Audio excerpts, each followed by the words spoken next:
Cintascotch, Getty Images. If you watched the Super Bowl a few months ago, you probably saw the coaches talking to each other over headsets during the game.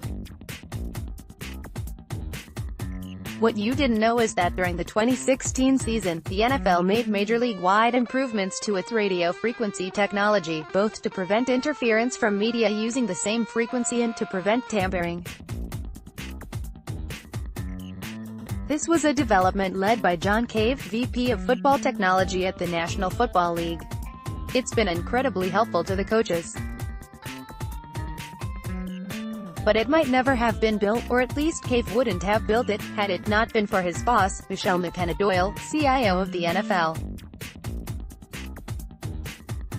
When McKenna-Doyle was hired, she observed that a number of her people were struggling, but not because they weren't talented, because they weren't in roles suited to their strengths.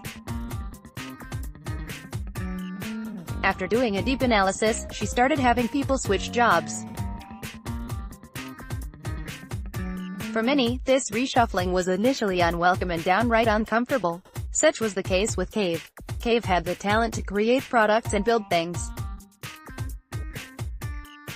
But he didn't have time to do it, because he had the big job of system development, including enterprise systems. Why was he weighed down with the payroll system when he could figure out how to evolve the game through technology? McKenna-Doyle asked. As she later explained to me, she envisioned a better role for his distinctive strengths. The coaches wanted to talk to each other. The technology didn't exist. She tasked Cave with creating it. At first, he was concerned because his overall span was shrinking. "Just trust me," I said. "You're going to be a great innovator," and experts have long encouraged people to play to their strengths. And why wouldn't we want to flex our strongest muscle? But based on my observations, this is easier said than done. Not because it's hard to identify what we're good at, but because we often undervalue what we inherently do well. Often our superpowers are things we do effortlessly, almost reflexively, like breathing. When a boss identifies these talents and asks you to do something that uses your superpower, you may think, "But that's so easy. It's too easy." It may feel that your boss doesn't trust you to take on a more challenging assignment, or otherwise doesn't value you, because you don't value your innate talents as much as you do the skills that have been hard-won. As a leader, the challenge is not only to spot talent, but also to convince your people that you value their talents and that they should, too. This is how you start to build a team of employees who bring their superpowers to work.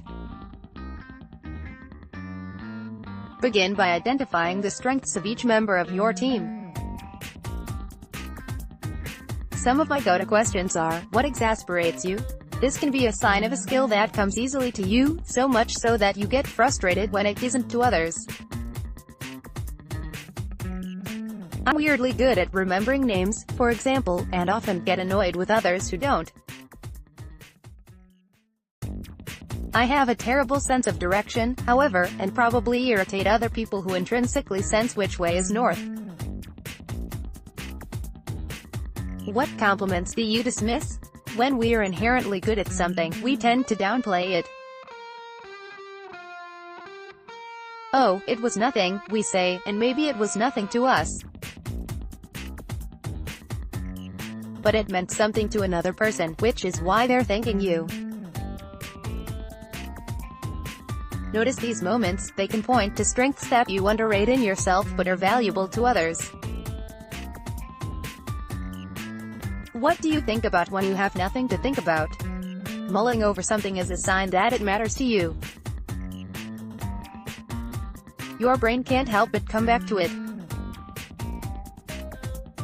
If it matters to you that much, maybe you're good at it.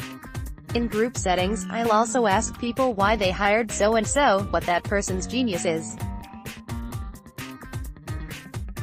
Rarely is this a skill listed on their resume.